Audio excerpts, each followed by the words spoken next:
Howdy, Jacob here. Today we're looking at California Resources Corporation. In the oil, gas, consumable fuels industry, they operate as an independent oil and natural gas exploration and production company. $4.2 billion in revenue in 2014, down to $2.8 billion in 2023.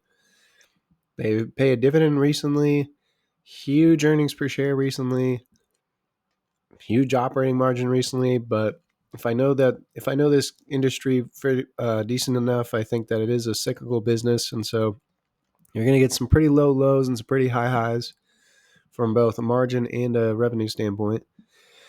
496 million cash on hand, zero short-term debt, 540 million long-term debt. So essentially enough cash to write off that debt. So we're not concerned from a balance sheet perspective. Their use of cash is mostly share repurchases, a little bit of, or quite a bit of reinvestment, honestly. A little bit of acquisition and a dividend that pays out 3.2% yield. And yet, of the most recent 3 years, you're looking at a 25% payout. So they're working with a lot of cash here. We'll see whether they're doing what's right for the business.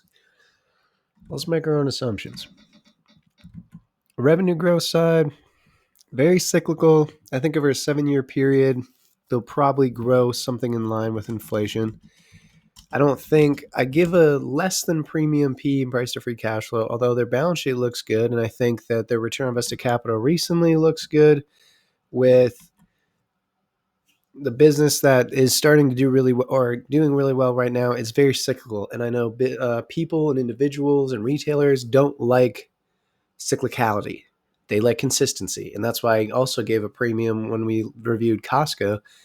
I gave Costco a premium, not because I do think they have a moat and some other things, but I'd give them a little extra premium because I think consistency is really something that people are looking for. It's the same with a Campbell's or something. Their free cash flow is very consistent. It's not going to be extraordinarily volatile. And here I do think we should expect some volatility around revenue or top and bottom line.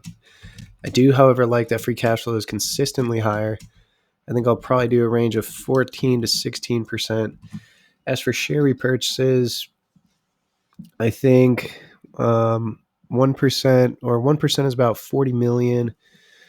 3% would be about 120 million. I think they definitely have the capital allocation to buy back 3%. And for the dividend, they haven't been paying it long enough for me to want to increase that.